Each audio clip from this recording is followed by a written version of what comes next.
At 11:47 a.m., an American bomber lifted off carrying no bombs, only firepower. 16 machine guns, heavy armor. The Army Air Forces had built a B-17 to hunt enemy fighters, not escape them. They called it the Flying Destroyer. What followed was not victory, but a failure that would change the air war forever. At 11:47 a.m. on May 29, 1943, the runway at an English airfield trembled under 4 roaring engines. To the untrained eye, the aircraft looked like just another B-17 flying fortress. Same wings, same tail, same silhouette that filled European skies every day. But this bomber was different. It carried no bombs. What it carried instead was an idea born from desperation. The men inside knew it the moment the throttles went forward. This machine was heavier, slower, loaded with steel and ammunition rather than explosives. 16.50 caliber machine guns pointed in nearly every direction, each one meant to solve a single deadly problem. German fighters were tearing bomber formations apart, and nothing seemed able to stop them. So the U.S. Army Air Forces tried something radical. They turned a bomber into a flying gunship and sent it to fight fighters head-on. On paper, the concept was flawless. A heavily armed escort that could stay with the bombers for the entire mission, absorbing attacks and shredding anything that came too close.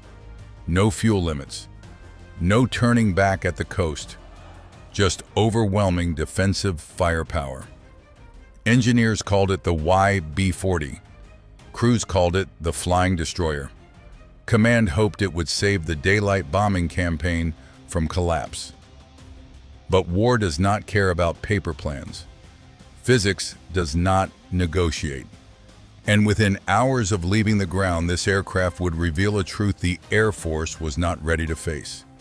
The Flying Destroyer was about to prove that some ideas fail not because they lack courage, but because the sky itself refuses to bend. By early 1943, the daylight bombing campaign over Europe was breaking apart in the air. Crews of the 8th Air Force climbed into their bombers knowing the math was against them. 25 missions meant survival and a ticket home. Most never reached that number. Entire crews vanished over Germany, their aircraft torn open by cannon fire before bombs were ever released. The problem was brutally simple. American bombers could reach the factories. American fighters could not stay with them. P-47s and early P-51s ran out of fuel far short of the target. Once the escorts turned back, the bombers flew on, alone, locked into tight formations, unable to maneuver without colliding with each other. That was the moment German radarkey operators waited for. The Luftwaffe did not dogfight, they hunted. Messerschmitt 109s and Focke-Wulf 19Os attacked in disciplined waves, coming straight in from 12 o'clock high, where the B-17's guns had blind spots. A single head-on pass could kill a cockpit in seconds. Cannon shells ripped through glass armor and flesh before gunners could bring their weapons to bear. Formation after formation disintegrated under those attacks. Command understood what was happening. Losses were climbing faster than replacement crews could be trained. If something did not change, the entire strategy of bombing Nazi Germany in daylight would collapse. Fighters with true long range were still years away. So the Air Force looked for a solution that could be built immediately, flown immediately, and survive immediately. And that search led to one dangerous idea. The solution did not come from the front lines.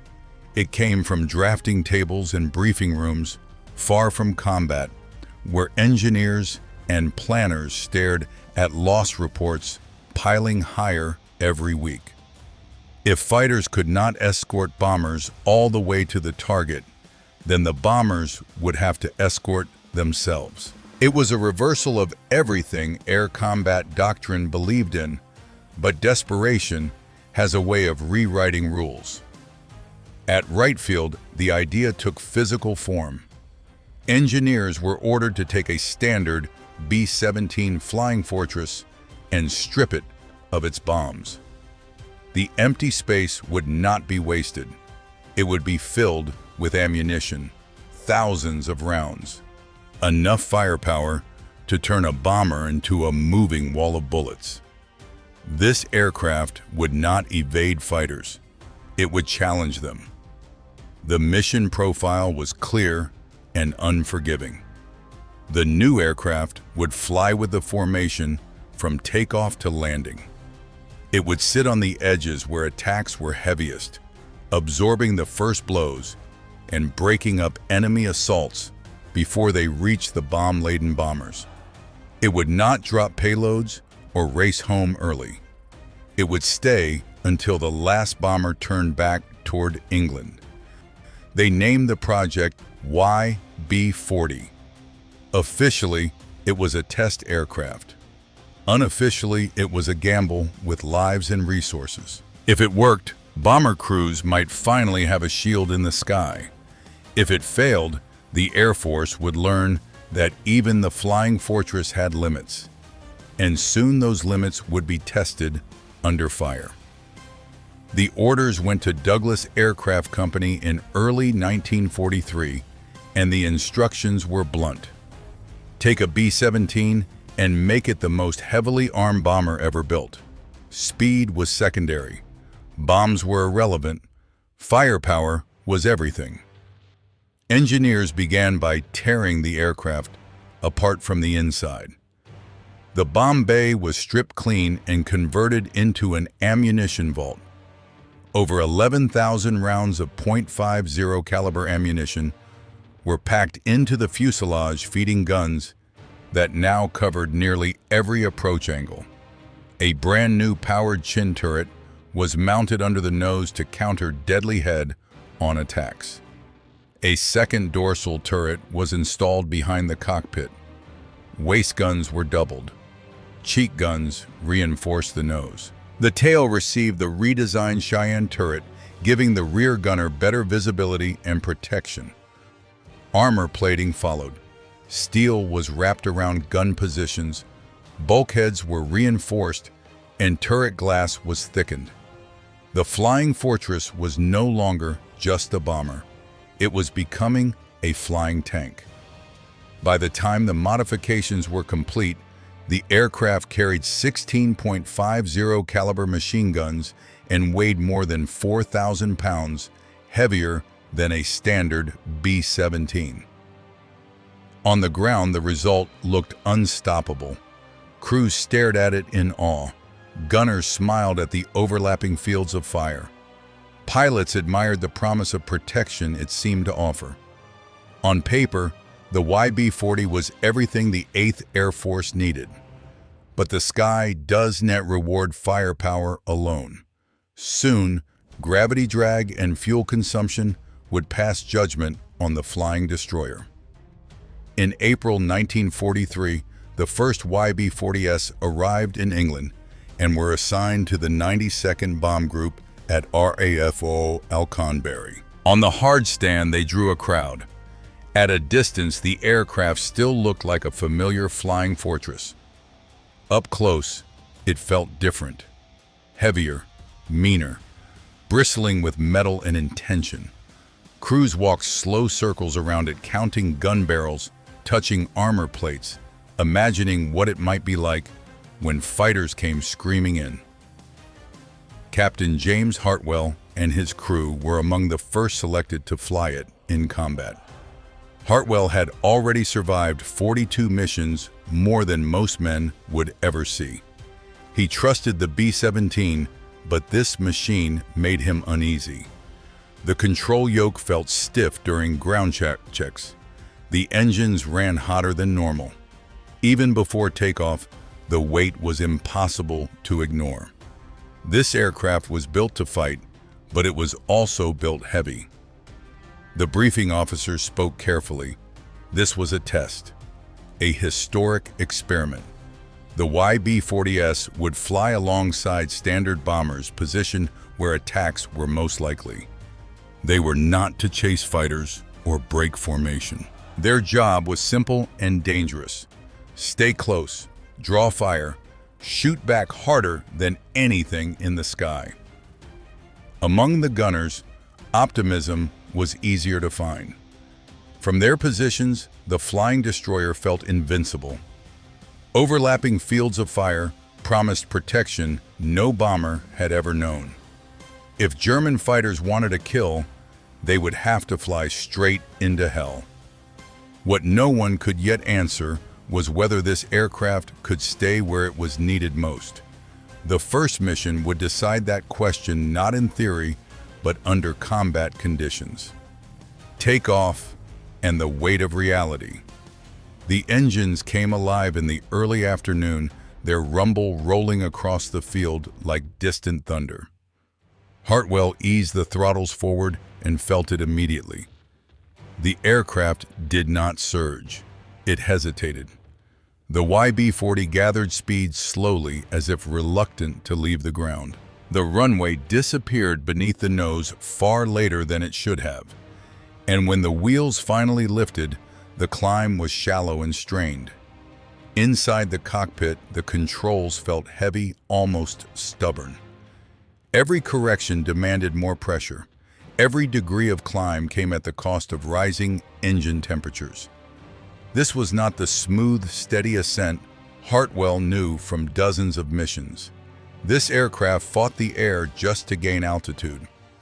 While the rest of the formation climbed confidently toward bombing height, the flying destroyer lagged behind, forcing its engines to work harder just to stay in position. By the time they reached cruising altitude, the truth was already forming. A standard B-17 could reach combat height quickly, conserving fuel and engine life for the fight ahead. The YB-40 arrived late, hot, and stressed. The extra armor and ammunition that promised survival were already demanding payment long before enemy fighters appeared. Still, Hartwell held the aircraft in formation as ordered. The flying destroyer took its place on the edge of the group, the most exposed position in the sky. From there it could see everything. The open air ahead, the bombers to either side, and the empty space where German fighters would soon come screaming in. The experiment was no longer theoretical. The YB-40 was exactly where it was designed to be. Now, it had to prove it belonged there. The French coast slid beneath the formation, gray and hostile. Almost immediately, black bursts of flak climbed to meet them, timed explosions ripping the air apart at altitude. The formation tightened. Radios crackled with clipped voices, calling out bearings and altitudes. Then the warning everyone expected came through the headsets. Bandits approaching. High above and ahead, silver shapes dropped out of the sun. Focke-Wulf 190's fast and aggressive, lining up for attack runs on the trailing bombers. This was the moment the YB-40 had been built for. Hartwell held his course. He did not maneuver. He let the fighters come. The gunners opened fire in disciplined bursts. Chin turret first, then the dorsal and waist guns, streams of tracers stitching the sky. The overlapping arcs worked exactly as the engineers promised. German pilots broke off earlier than usual, unwilling to fly through the wall of fire forming around the flying destroyer. One attacker came in too close and paid for it, his aircraft tearing apart as rounds ripped through a wing. For several minutes, the sky belonged to the YB-40. Attacks faltered. Bombers nearby held formation instead of scattering. Over the radio crews reacted with disbelief and excitement. The flying destroyer was doing its job. For the first time in months, German fighters hesitated. But victory in air combat is measured in minutes, not moments. As the bombers pushed deeper toward the target, another reality was approaching fast. The YB-40 had proven it could fight. It had not yet proven it could keep up. At the target, the formation steadied. Bomb bay doors opened across the sky, and one by one, the B-17’s released their payloads. Hundreds of thousands of pounds of explosives fell away, and with them went weight drag and resistance. The bombers surged forward, climbing almost effortlessly as they turned for home. The YB-40 did not change. It carried no bombs to drop, no weight to shed. 11,000 rounds of ammunition were still locked inside its fuselage. Armor still wrapped its crew in steel. Hartwell pushed the throttles forward until the engine screamed in protest.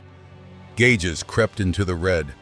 The aircraft clawed for altitude, but the formation was already pulling away. The distance grew fast. A few hundred yards became a mile, then more. The flying destroyer was no longer an escort. It was a straggler, and every pilot in the Luftwaffe knew exactly what that meant. German fighters turned back immediately. They ignored the climbing bombers and went straight for the heavy aircraft falling behind. This was the moment the experiment collapsed under its own logic. The YB-40 had been designed to protect bombers before the drop. After the drop, it was a lone target, slow, overloaded, and impossible to hide. The flying destroyer had become exactly what bomber crews feared most: a wounded aircraft alone in hostile sky. The first attacks came from the side, then from above, then head-on. German fighters circled with patience, choosing angles that forced the YB-40 to split its fire. Hartwell held the aircraft steady, knowing that violent maneuvering would only make things worse. This fight would be won by discipline or not at all. Inside the aircraft, the gunners worked until their arms burned. The chin turret never stopped firing. Brass casings piled up on the floor. Barrels glowed under constant use. One Focke-Wulf misjudged its pass and flew too close. The dorsal gunner caught it clean, tearing through the wing root. The fighter rolled away, trailing smoke, and disappeared into the clouds. Then the damage began to accumulate. Cannon shells punched into the right wing, shredding lines and structure. Hydraulic pressure dropped as fluid sprayed through the fuselage. One engine began to lose oil pressure, then power. The aircraft shuddered as Hartwell feathered the prop and struggled to keep altitude. Every minute stretched into something longer. Time stopped behaving normally.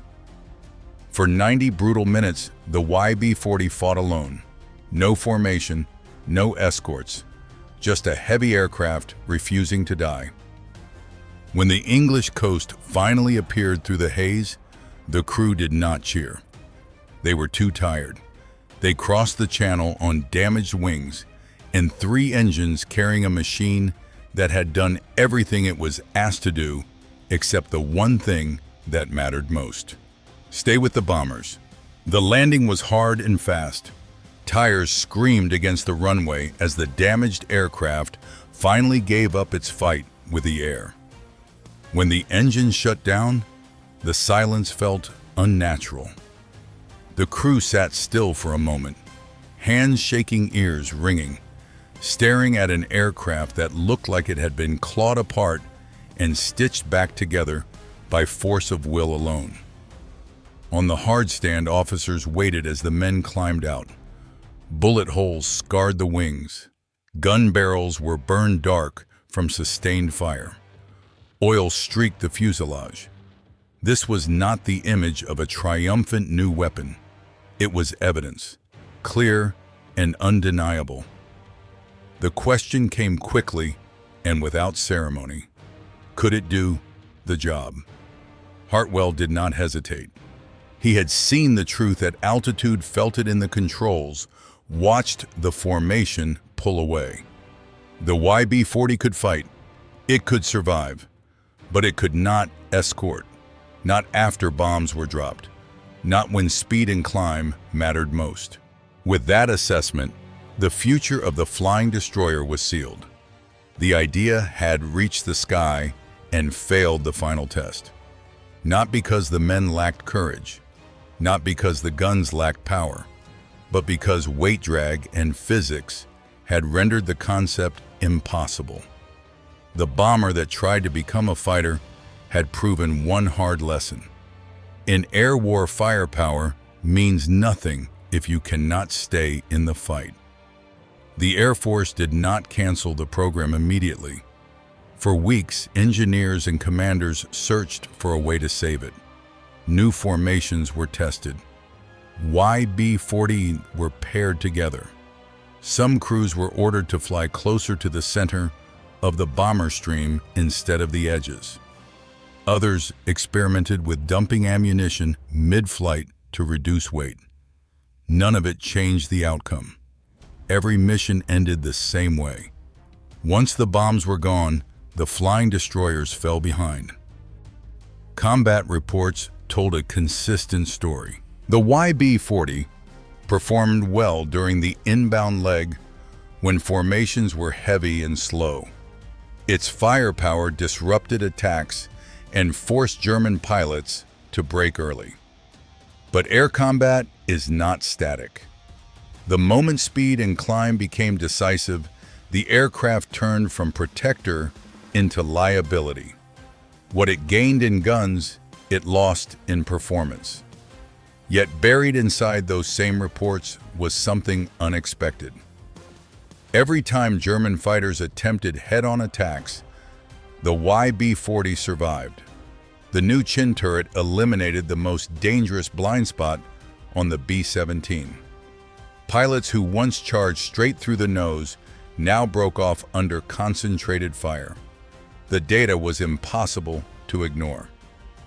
At Boeing, engineers studied those numbers closely. They saw a failed aircraft, but also a successful idea hiding inside it. The YB-40 would never be an escort. That truth was settled. But pieces of it worked too well to abandon. From that failure, the next evolution of the Flying Fortress was already taking shape, one that would finally tilt the balance of daylight bombing back in America's favor. By late summer of 1943, the verdict was unavoidable. The YB-40 program was officially shut down. 12 aircraft, millions of dollars, dozens of combat sorties.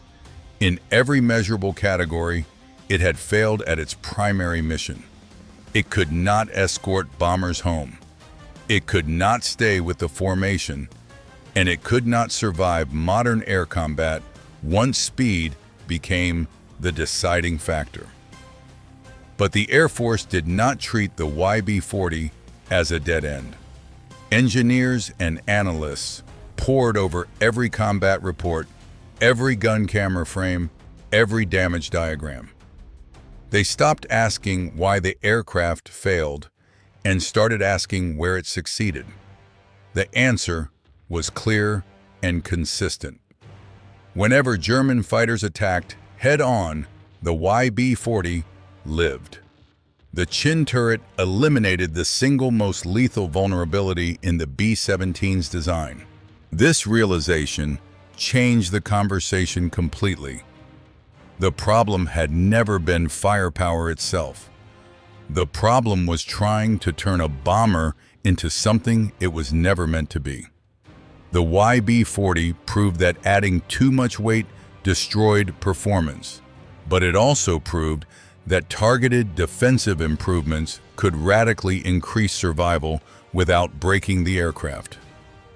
The flying destroyer would never fly again as designed, but its most important contribution was already made. It showed the Air Force exactly which ideas belonged in the future and which needed to be left behind. The failure was not useless. It was instructional. And from that lesson, a better flying fortress was about to be born. The engineers took what the YB-40 had proven under fire and stripped it down to its essentials. The answer was not more guns everywhere. It was the right guns in the right place. The most important change was the powered chin turret mounted directly beneath the nose, designed to kill head-on attacks before they could reach the cockpit. That turret was carried straight into production on the next version of the Flying Fortress, the B-17G Flying Fortress. Along with it came other lessons from the failed gunship. Waist guns were staggered to give gunners more room and better angles. The redesigned Cheyenne tail turret improved visibility and protection for the most hunted man on the aircraft, the tail gunner. The impact was immediate and measurable. Before these changes, frontal attacks accounted for a massive share of bomber losses. After the B-17G entered combat, those same attacks became far more costly for German pilots. Head-on passes that once destroyed bombers in seconds now ended in broken formations and aborted runs. By the end of the war, thousands of B-17Gs flew deep into German airspace, carrying the DNA of the YB-40. They were faster, smarter, and more survivable, not because someone got everything right the first time, but because someone was willing to learn from failure. The flying destroyer never won a battle, but its lessons helped the Flying Fortress survive the war. Captain James Hartwell finished his 25 missions in the fall of 1943. He survived when many did not and returned to the United States as a flight instructor. The war moved forward quickly, but some memories never left him. He had felt the weight of the YB-40 in his hands. He had watched the formation pull away. He knew exactly where the idea had broken.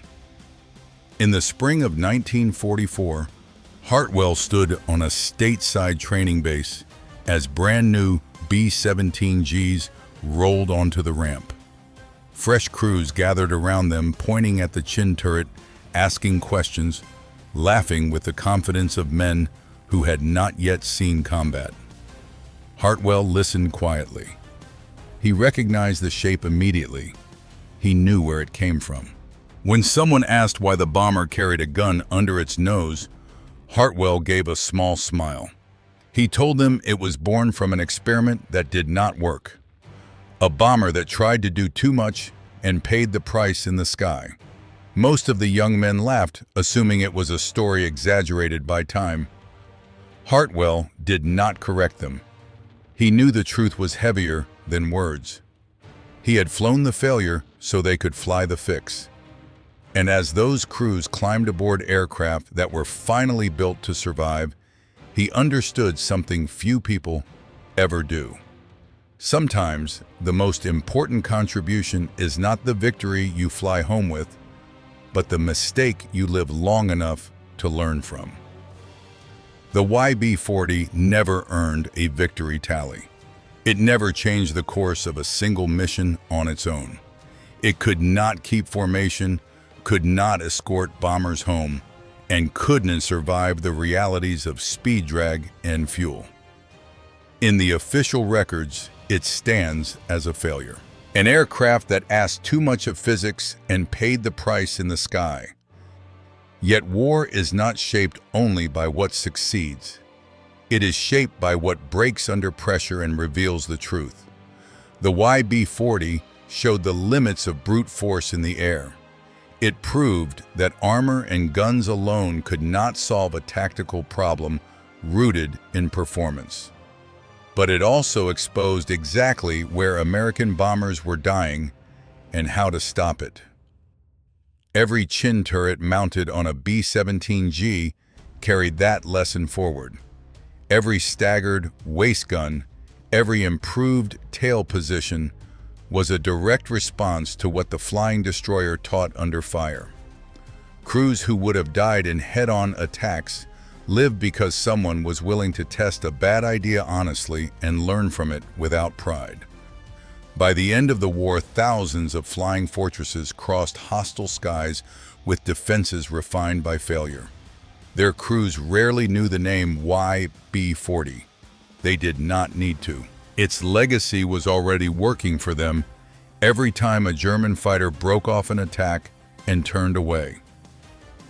History remembers heroes and victories. It rarely remembers prototypes, test aircraft, or ideas that did not survive contact with reality. But sometimes, the most important contribution is not winning the fight. It is showing everyone else how not to lose it. The YB-40 vanished from airfields and museums, but its impact never did. It failed loudly so others could survive quietly. And in war, that may be the most meaningful legacy of all. Meaningful legacy of all. Meaningful legacy of all.